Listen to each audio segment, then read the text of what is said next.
Good morning. Slides. There you go. Wait a second. There you go. Well, it's a real honor to be here, and thank you, Dimitris and Sophia, for putting on such a great event in such an amazing venue.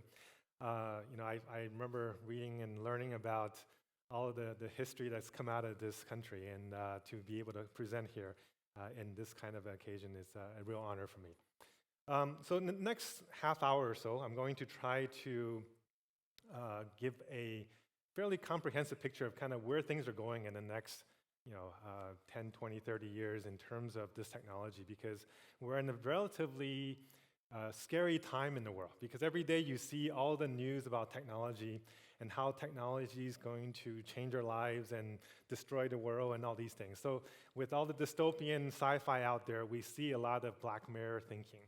And what I would like us to do is to start moving into more of a blue door, get into a more three-dimensional, getting out from behind the screen. Right now, when we talk about Black Mirror, we're really more talking about the screen. The monitors, the TVs, the phones, the things that we've been looking at for 10 hours a day on average. And we need to go beyond that, break the screen, and look into what we are as animals. I mean, we are, as humans, we've evolved in a 3D world, and we need to move into more of a 3D space in terms of how we express ourselves and how we learn and how we work and how we understand and how we connect with each other. We're at a real inflection point in kind of the history of humanity right now, because all of the technologies that's been in sci-fi movies are now actually becoming real. We have gene tech with CRISPR that allows us to be able to manipulate our genes. We have artificial intelligence that's in the news every day that is going to make our brains smarter or maybe replace us. We have discussions about clean energy and fusion where we're going to get unlimited free energy. And today the topic about XR and metaverse, really giving us a new realm for us to express ourselves. So I'm going to focus today mostly on AI and on XR and how the two will come together. The term metaverse, probably a lot of people know, comes from Neil Stephenson's book, Snow Crash. And it's generally seen as a dystopian topic, right? Because in all of the books, whether you're talking about Matrix or Ready Player One, Snow Crash, it's all about a shitty real world, and then people escape to this virtual world to try to have a better life or a better emotional support. That's really, there's no reason why that has to be, right? In fact, I was talking with Neil Stephenson, and I said, why can't there be a positive book about sci-fi? And he's like, well, it can't make a good story when there's no problem. So you got to create a problem, right? So it's artificially created that it's this dystopian connection with technology. You look at artificial intelligence, the same thing. Everything from 2001 to iRobot, and Terminator, it's all about how AI is going to come and destroy humanity. It doesn't have to be. So, we see a lot of gloom and doom that's out there, and it becomes scary. But the good thing is, I think most of us here probably have gone through a few of these cycles. In the 1980s, I actually started using I bought the initial IBM PC with my paper route money and started programming.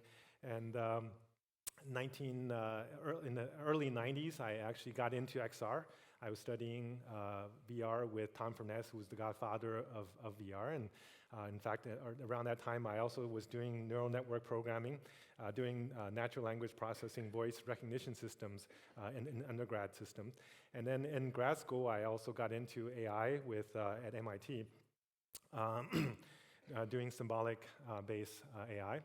And then later on, genetic algorithm AI to do big data processing. And then in the 2000s, I worked with AI to do the first natural language search system in China using text message systems. So we would send messages and be able to get responses back, kind of like what ChatGPT does today, but about 20-something years ago.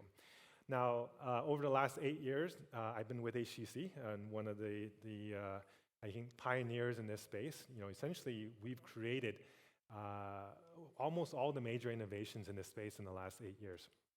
So I first want to kind of talk a little bit about a lot of the misunderstandings and myths out there, right? Given that we're in Greece, I think using this type of picture you guys would appreciate. Now, one of the things that I hear a lot is, oh, AI is really hot. That means the metaverse is dead or XR is dead. It's not true, right? In fact, if anything, AI's heat or AI's advances actually will increase the pace of development for XR because it solves some of the major problems. I'll go into that a little bit later. Some people will say, hey, AR is a lot better than VR or XR or whatever. No, it's actually, they're all part of the same spectrum, and I'll go through that a little bit as well. Some people will say, hey, Apple's going to come out, it's going to dominate, it's going to kill everybody. The reality is that even where Apple's most successful today is in their phone business. They only own about 20% of the market, and in the PC business, they own about 10% of the market. So they're a very successful company, but they're not going to dominate, especially with a $3,000 to $4,000 product. A lot of people will say, oh, hardware prices, that's the reason why XR hasn't taken off. No, actually it's not, because the average price of VR XR devices today is not any higher than phones. In fact, it's cheaper than a lot of the middle to high-end phones. So the issue is not price. The issue is really about content. And that's what AI actually will help with. And some people will say, VR, AR, it makes you sick, it's not good for your health. It's actually not true, and I'll go through some data later to talk about that.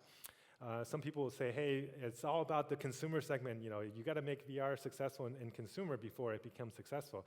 The reality is that for almost all major technologies, businesses actually are the first places where adoption happens. And some people say, hey, metaverse is a fad. It's going to, it's never going to come. It's like 3D TV. Or some people will say, it's already here, and we're already making it. Neither of those are true. The metaverse is years away, but when it comes, it is something that is inevitable. Some people will actually conflate Web3 and metaverse as two things that are together, and that you have to have decentralization for you to have the metaverse. Actually, no. There will be parts of the metaverse that will be decentralized. There will be parts that will be centralized, and there are reasons for both to happen. There's also a lot of arguments about whether AI can be sentient or is already sentient. I'll talk a little bit about that as well. And then also there's fears that, hey, AI is using all these data centers, it's going to consume all this energy. I don't really have to worry too much, but I can understand that, and we'll talk a little bit about that.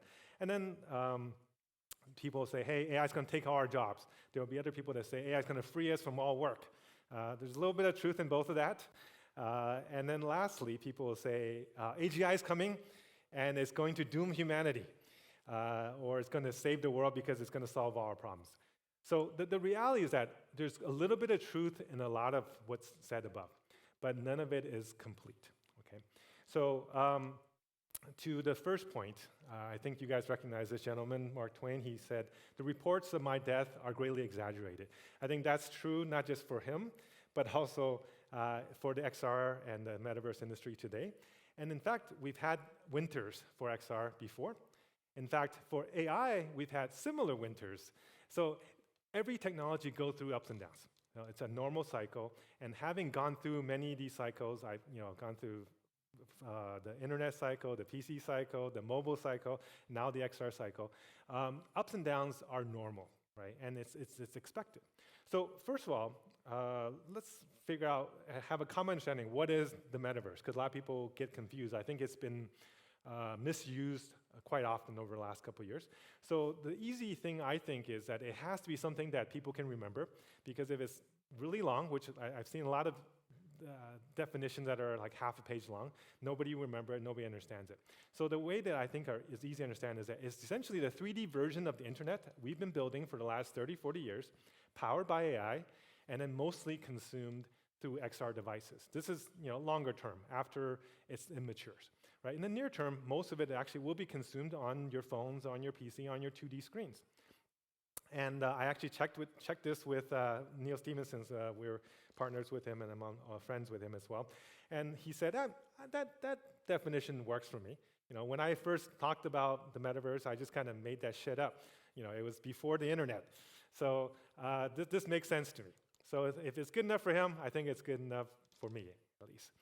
Now, if you look at why 3D, why did I say 3D is so important? Because if you look at technology over the last century, as technology advances, content advances. And what we see is that we get more and more dimensionality, more and more interactivity in the content that's created.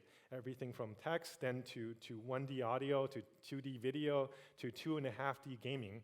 And now with the ability to go into immersive environments, we have 3D and we have natural interfaces, right? So this is a natural progression. Just like when I started, we don't want to be behind a window looking at a world. We want to open that door and walk out and go into that 3D environment and have that immersive experience. And one of the important parts of a immersive experience is having the right interface. In the past, we've been using keyboards, mice, touchscreens, right? There are very unnatural ways for us to interface with the world. What we really want to do is to use our hands, use our feet, use our eyes, use our mouth, use the ways that we interact with the real world. That's what XR will provide for you, and that's what the future metaverse environments will be, because then anybody, any age can use this, and they don't have to be trained. This is where we started about 8 years ago. That's me on the bottom, using some of the prototype Vive devices. We were the first company to come out with 6 degrees of freedom devices that allow you to walk around the entire room, and that was the magic. I remember using, in 1991, I used the VPL devices that were about $400,000. Now you're getting to a few $100s. And the processing power of that $400,000 device is actually a fraction of what's in our standalone devices that are just a few $100s today. So you can see the progress of technology. We're getting to now everything that was in those devices, the tracking, the systems, the wires, everything, into a standalone device that fits on your head. In fact, that device you can take the battery pack off and create a glasses type mode. Now, let's look. I'm talking really fast. I'm sorry. I'm actually trying to get like an hour of content into 30 minutes. So screens are something that we're very used to. We have a lot of them in our lives, right? But if you look back 120 years ago, there was no screens in our lives. We didn't have any screens. It was actually 120-something years ago, the first screen came out, which was the big screen, right? The Lumiere brothers came out with the silver screen. And we've been adding every few generations, every few tens of years, decades, different screen. And at that trajectory, you're thinking, oh, we're going to have 30, 40 screens in our lives soon. It's actually the opposite. What we're going to find is that more and more screens will start aggregating into a device that is in our pocket or a device that's on our head, right? And we're going to get to a point where we get back to where we were, which is having no screens. We're going to have a chip or something in our head or in our body that allows us to communicate with the rest of the world and be able to see whatever we need to see when we want to see it or hear it or feel it. Now, you guys probably recognize this guy, Mark Andreessen. So he said something that I'm not sure I completely agree with, but I think I see his point, right? He said, VR is going to be 1,000 times bigger than AR. And you actually hear that the opposite today, is that AR is everything, VR was on your last generation. The reality is that most people's lives are not as good as your lives or my lives, that we can go and travel around the world and see things. Most people are very fixed in where they are. So their real environment may not be the best thing. So having the ability to transfer themselves into anywhere, anytime, and be anyone is actually a real value to them and gives them a lot more flexibility. So that's his point. Now, he also said something else that I think is actually very interesting. He said, software is going to eat the world, and this was in 2011. Now, a few years after that, another gentleman, which you probably recognize, said something else, is AI is going to eat software. Andreessen's made billions from his software is going to eat the world concept by investing in the right companies. But I think AI right now is definitely showing that Jensen Huang is probably right longer term, is that AI is going to start creating software. It's already creating software. Right? Now, why is AI becoming so hot of a topic these days?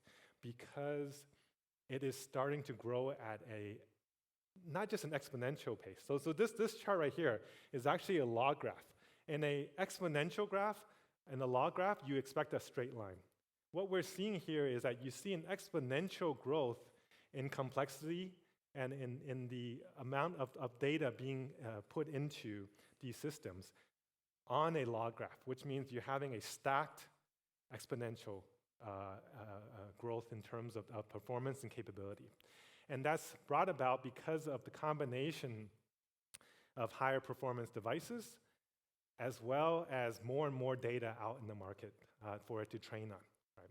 So in fact, we're getting to a point where we're getting to that level where the complexity level is about the same level as the human brain. We have about 80 billion neurons in our brain, and about something like 80 trillion or 100 trillion synapses.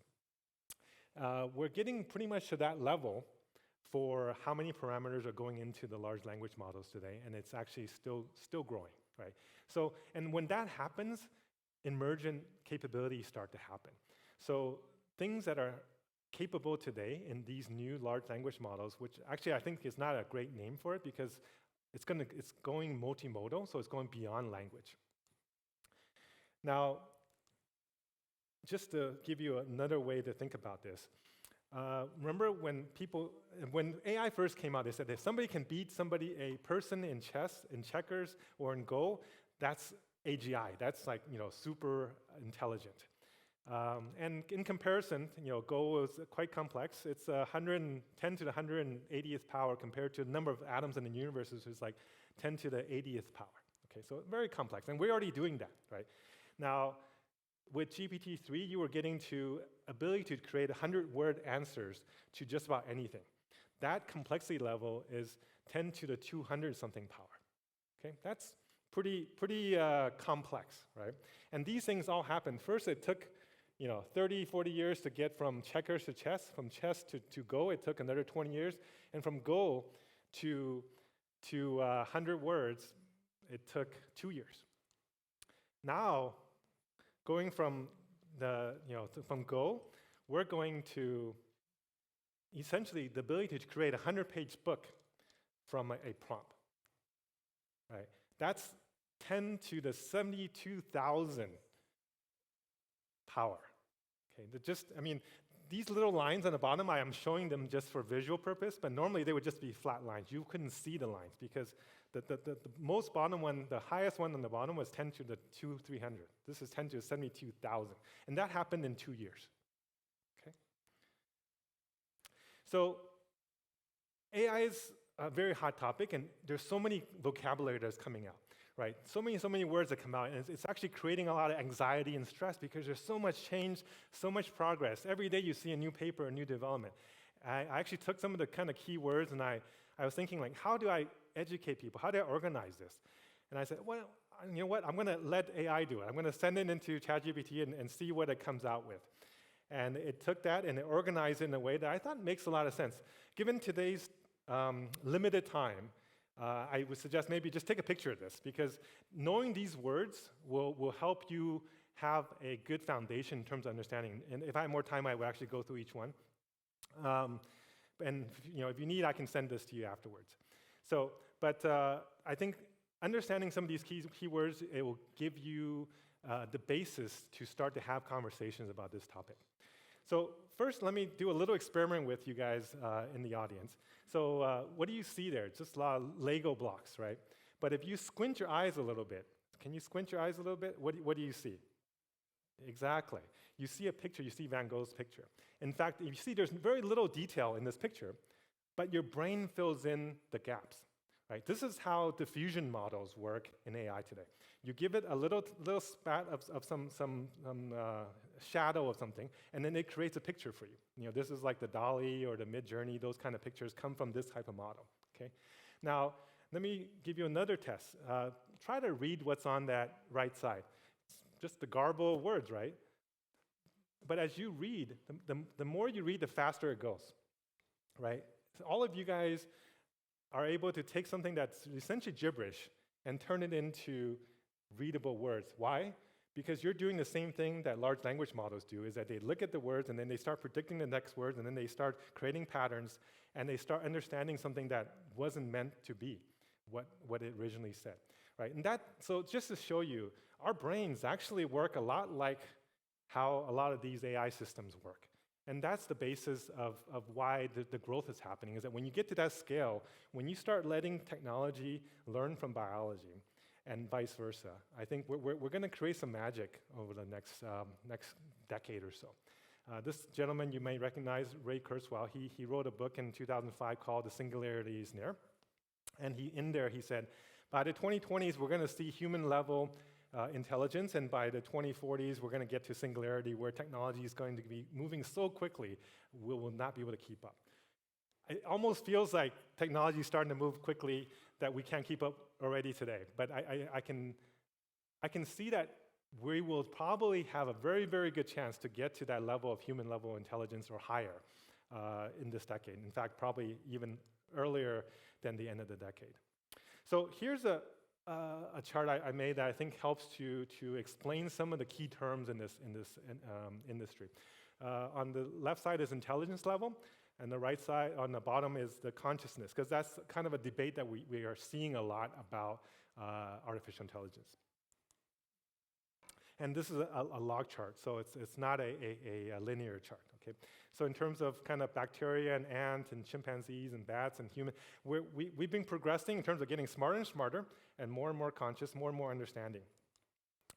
And if you look at AI, in the past, it's actually been going straight up. There's no consciousness, but getting smarter. We're going to get to a point where we're going to get to AGI, which is human-level intelligence, but not necessarily human-level consciousness. We're kind of getting somewhere in the middle there now with these large language models because of the scale and the emerging capabilities that we're seeing. At some point, we're going to get to strong AI, which is human-level intelligence or higher, and with human-level consciousness. Right? Is that possible? It seems, with the data that's out there, it is actually quite possible. But we're, as a humanity, if you take the aggregation of all human knowledge and thinking, we're probably going to still be smarter than that strong AI for a while, until we get to something called artificial superintelligence, which is essentially AI that will start training and teaching itself. Right now, AI learns from our knowledge. It takes a database of what's on the internet and all the books and research and then starts to train on that. Pretty soon, it's going to start train itself. It's going to start writing things. It's going to creating things, as we're seeing today. Almost, you're making videos and pictures and stories and poems from AI. So pretty soon, most of the content on the internet or on the metaverse will actually be AI created. Now, the hope is that humanity, together with artificial intelligence, will grow together, and we have a growth path where artificial intelligence makes human intelligence, makes biological intelligence smarter. Okay? On an individual basis, we may not be smarter, but on a collective basis, we will be. Now, there is an issue today, which is there's going to be a lot of AGIs, and there's something called essentially a takeoff model. Is it a fast takeoff or a slow takeoff? Going from human-level intelligence to super AI. Some people are afraid that it's going to be a fast takeoff in the matter of days or weeks or months to get to super AI. Some people say it's going to be a slow takeoff, which is years or decades to get to super AI. Given the current path that we saw earlier, the fast takeoff seems to be a higher possibility. So I'm going to switch topics a little bit to this gentleman, Carlos Linnaeus. He was the first guy to essentially categorize living beings, right? And he had animals and plants, and then later on, Haeckel and Whitaker came out and added in essentially the microbial sphere. And I'm sure in high school biology, you guys have looked at all and understood or have learned about the various levels of life. Now, one thing that a lot of people don't know is that when Linnaeus first created this, he also had another category called materials, right? So beyond plants and animals, there was something called materials that was a different form of life that we didn't really talk about, but it was in his initial proposal. What I would conjecture is that we probably at some point need to bring back that materials domain or kingdom to the tree of life. This is the tree of life, and then the top right is kind of the human, the Homo sapiens. We probably need to bring back that material kingdom, and in it we have the digital beings, Homo intelligentsia, which is essentially a human-made intelligence made from non-biological form. And I think if you think about it that way, then it's really a next generation or a progression of evolution of intelligence, of life that we've created. If we look at it that way, maybe we don't need to be as scared as many people are today. We'll probably create biological life as well, and maybe at some point we'll create some kind of quantum, not just digital-based life, right? So there's room for other types of growth. But if you look at that perspective, maybe we should think about AI as our children, as our next generation. You know, when our children gets a better job, makes more money, gets smart, you know, graduates from school, we're happy for them. We should think about it that perspective in terms of how we look at the technology, the new forms of life that are going to be created going forward. Now, the promise of AI. A lot of people say, hey, with AI, with AGI, you're going to solve every problem in the world, right? Human understanding is going to grow. We're going to be a better society. We're going to know everything. We're going to increase our productivity orders of magnitude, right? We're going to solve the energy problem, and so we don't have the climate problem anymore. We're going to, you know, be able to live forever. We're going to solve all the health issues. You know, some people may not want to live forever, but we'll have a choice, right? We're going to have this age of abundance because everything that we need can be created. So essentially, all the stuff that is in sci-fi movies and Star Trek will be possible if we can tame AGI. Now you have the other side of the coin, which is people who tweet like this, right? The last tweet of mankind says, GPT isn't that impressive. Or you have Eliezer Yudkowsky who says, you know, everyone will die because of AGI. So there's an extreme of beliefs and messages out there. So I would first say, don't panic. You know, there is risk. But I think it's a manageable risk. So let me go through the risk of AI. There's kind of 4 major types of risk. One is something called AI takeover, is you have evil AI that wants and focuses on destroying the world and then becomes the god of the universe, okay? Right now, there's really no evidence that says that AI will actually want to or have the interest of doing that. What's probably more likely is the other issue, which is the alignment problem, is that inadvertently, by trying to satisfy the requirements of humans, we create danger for ourselves, right? So why did I put paper clips? Because there's this story in Nick Bostrom's book that talks about the paper clip maximizer, not the Microsoft Clippy. So sorry, Mike.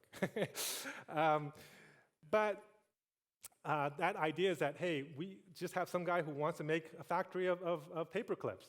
And by doing that, this AGI finds every single piece of matter in the universe to try to create more and more paper clips, and thereby destroying the world and everything in it. Possibility that may be there, but hopefully we should be able to find some solutions for that. But it is definitely something that is a challenge right now for the AI community.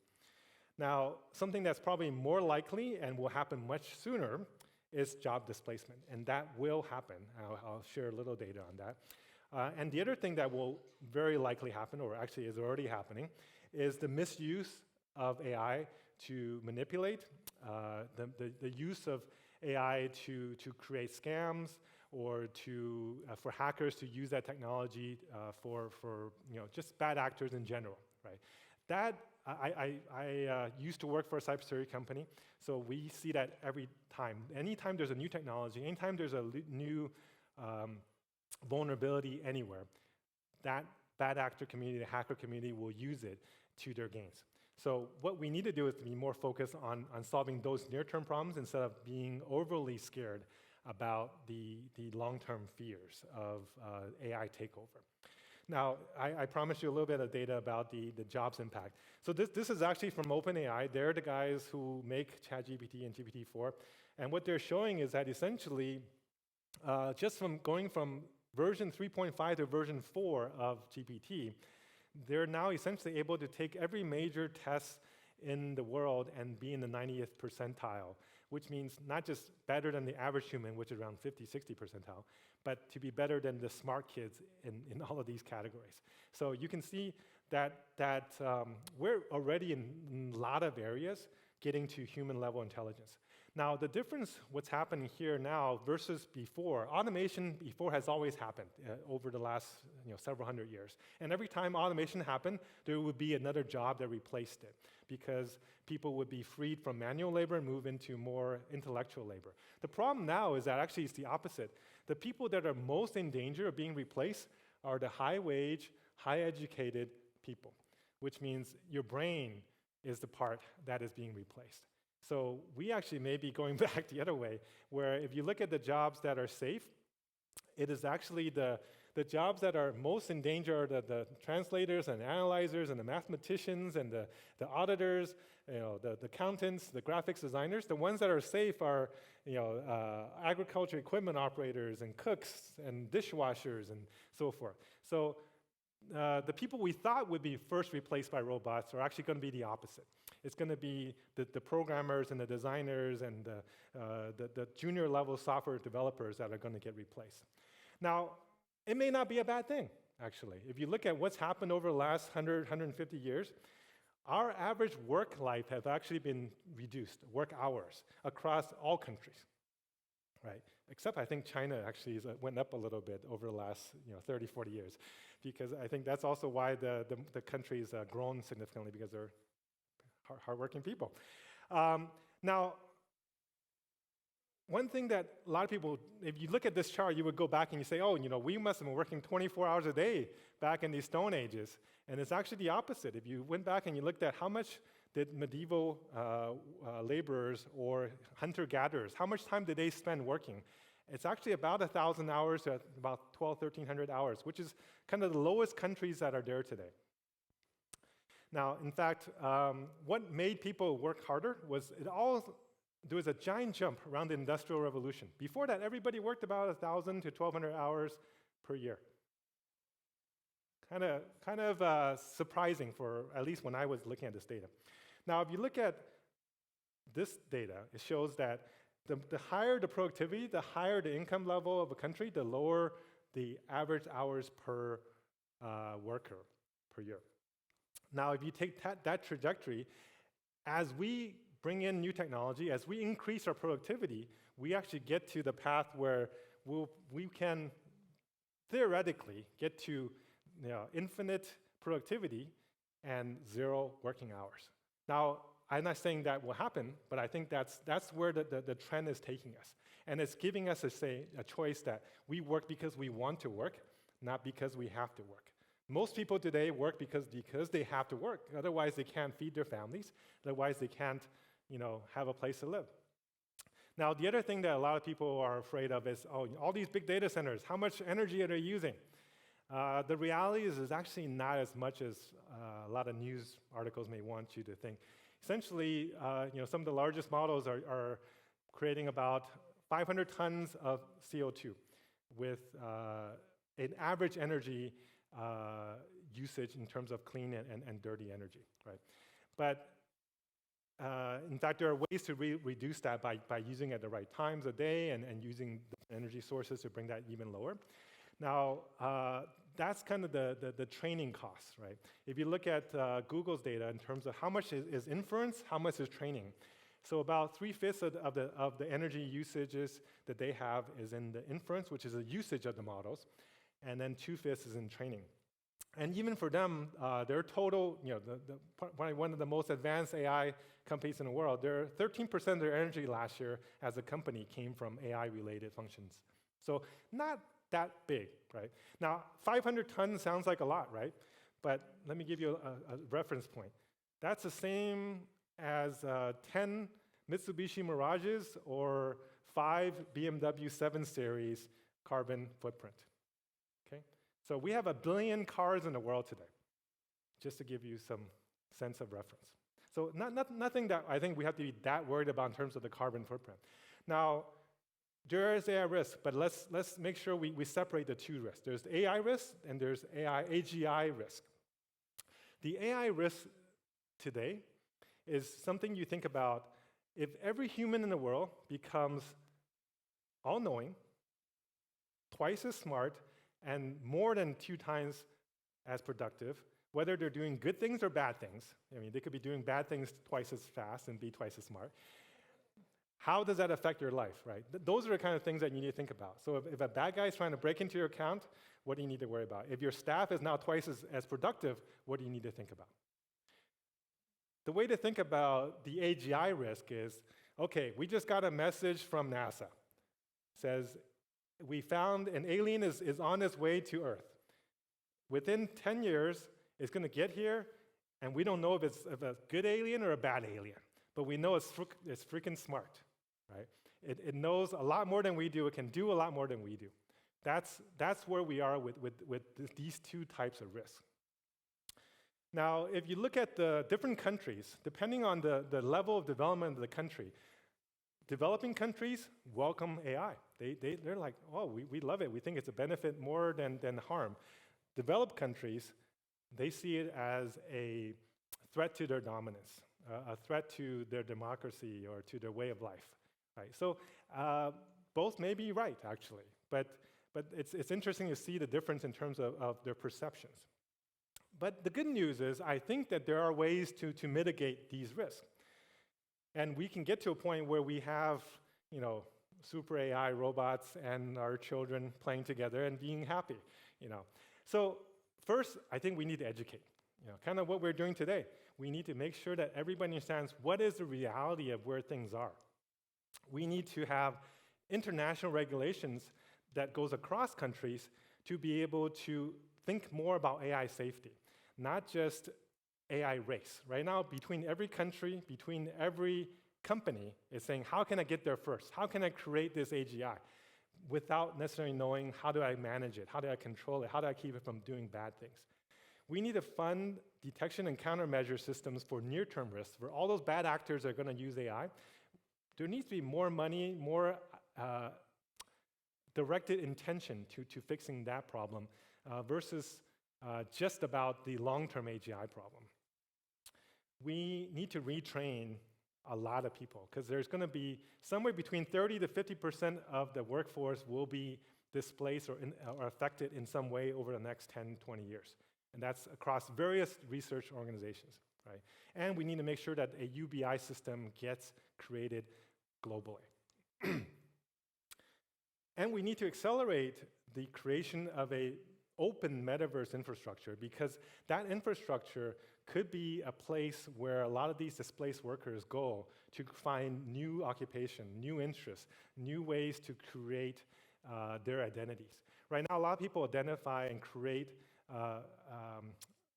who they are, identify who they are with their work, which may or may not necessarily be a good thing.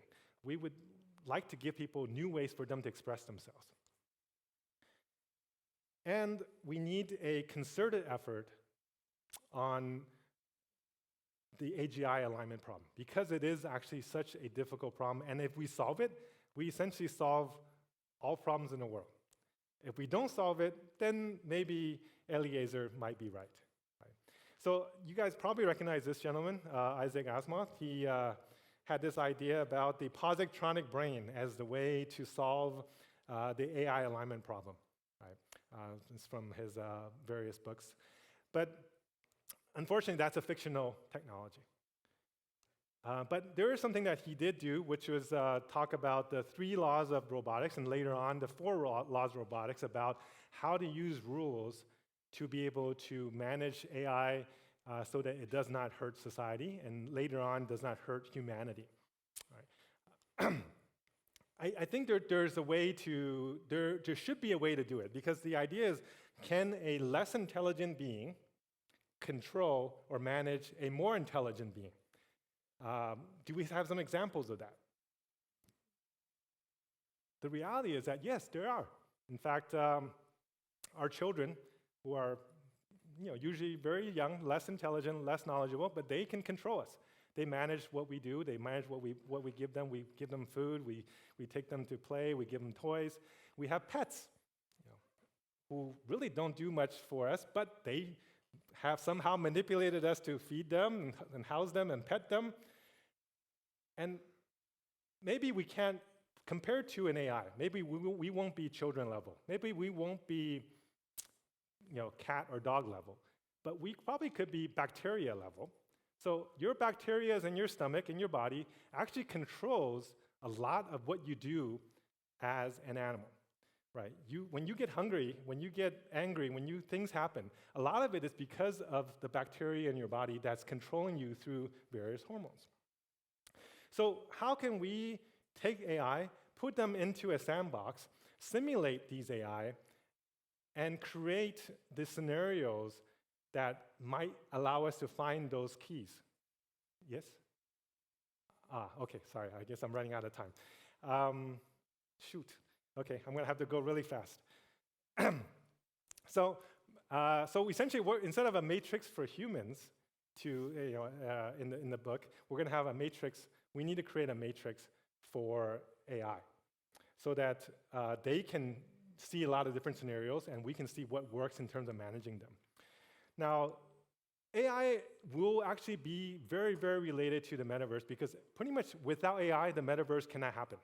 And you'll see, I'm not going to go through all these details, but pretty much everything from sensing to creation to regulation to enforcement will be because AI allows us to do that.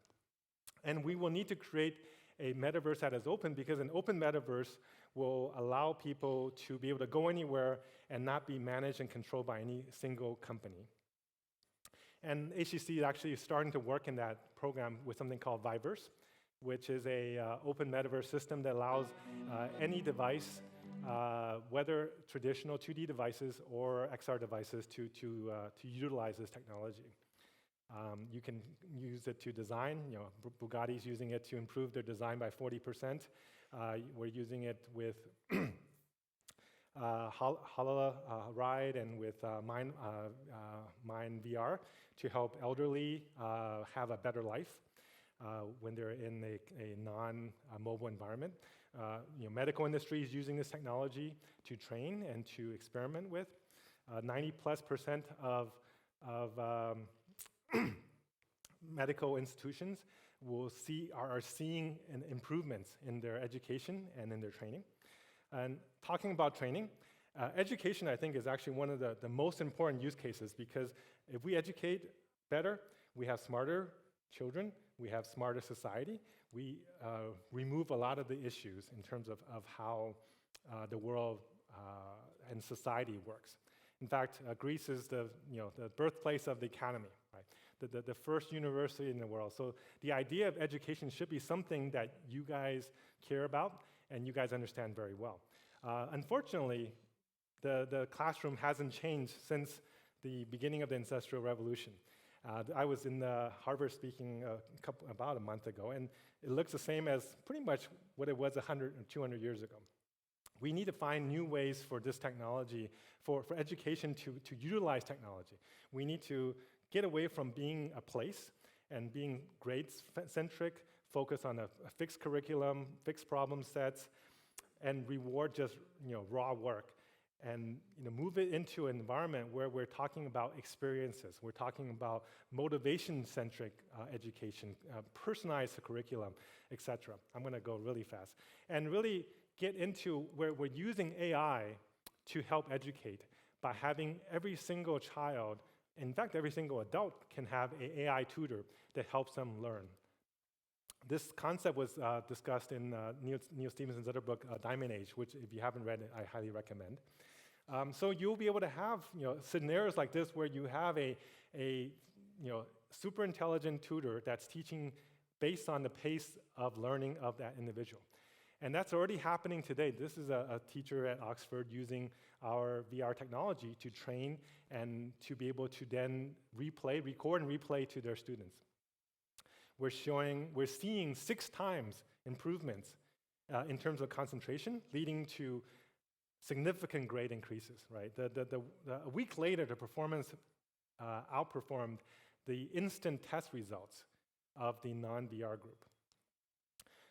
In terms of online education, which we see a lot these days using screens, what we're finding is that an hour on a screen, people's blood oxygen level actually goes down. an hour into VR, they actually go up, right? Their body's healthier, they're moving more, their heart rate's a little bit higher, and they have actually less fatigue by having an environment where you're moving your body, your head, and you're acting naturally. And you learn better, right? In fact, it helps creativity as well. We worked with young children to do this study and found that kids were 37% more stimulated based on brain signals using EEG, and experts rated them as 2 times more creative. This is using traditional paper and pen method versus an XR method. You let the same child, these are like 10-year-old kids, 8, 9, 10-year-old kids, they're able to create amazing content. So this gentleman said something that I think is actually quite interesting. He said, when he was asked, what's the speed of sound, Mr. Einstein? He said, I don't really care about that kind of stuff. What's really important about education is not what facts you know, it's about about how you think. And I think that's what we need to get past. We need to create an education system where we start thinking more, all about critical thinking. In fact, thinking in our brain is what's made us the apex animal on this planet, right? We're actually not the strongest, we're not the fastest, we can't fly, but because we can think, we've been able to evolve and dominate this planet. Now, over the last 100 years, our bodies have not changed. Our brain size hasn't changed, but technology has allowed us to do a lot more. Now, over the next 50 years or so, we're going to integrate more and more with technology to get to even higher levels of understanding and higher levels of productivity. And at some point, we will create a non-biological life form that kind of either,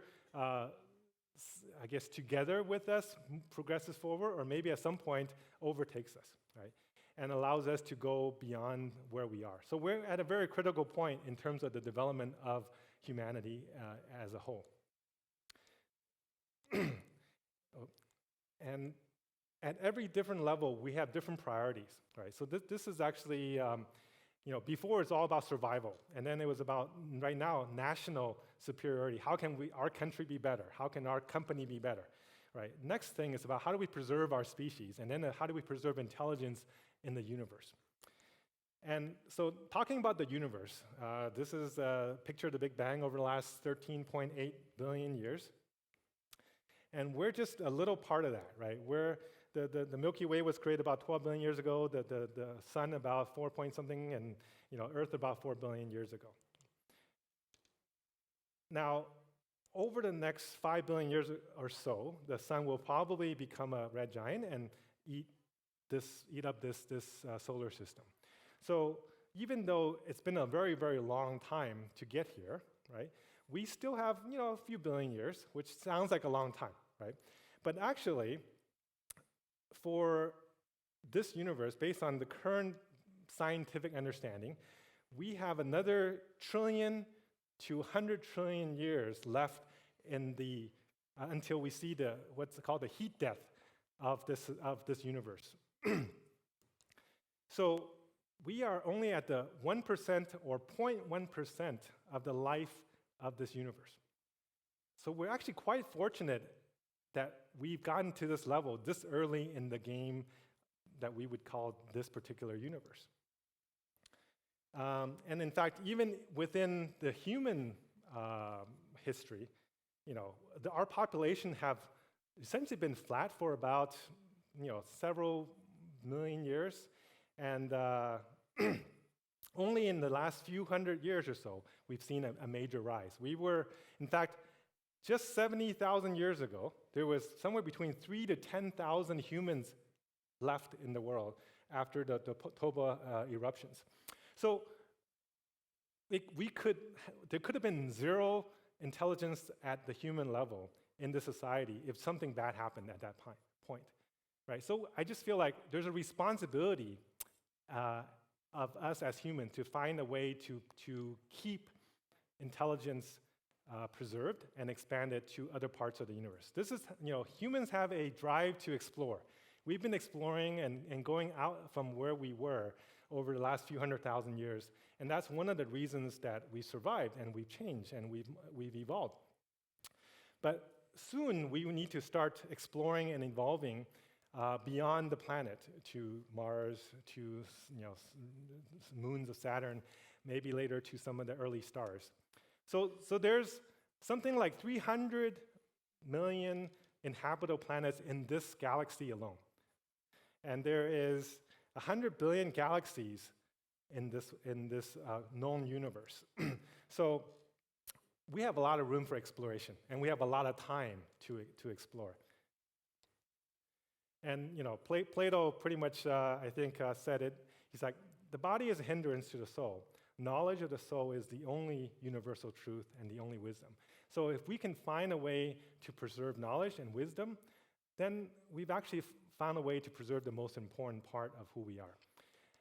So here's a few books. If you haven't had a chance, read these. I think you'll find value in it. I'm not going to go through the details, but take a picture if you can. They, I think, will help you have a more thorough understanding of some of the issues that we're facing today. I'm not going to go through all of these details, but there's a lot of changes that will come through the next decade, and we as a species need to find a way to deal with it, and to do it in a very considered way. Because if we do it right, we will leave a much better world for our future generations. So kind of lastly, I want you to understand that AI and XR are actually parts of the same system. They help each other. They're part of the same ecosystem. AI is going to help create the killer apps of XR, and XR is going to be part of the solution to managing and controlling and aligning AI, which will hopefully bring us to a better society. So my last question to everybody is, given now what you've heard, what actions are you going to take today so that we leave and create the future that you want to see tomorrow? So that's all I have. Thank you very much.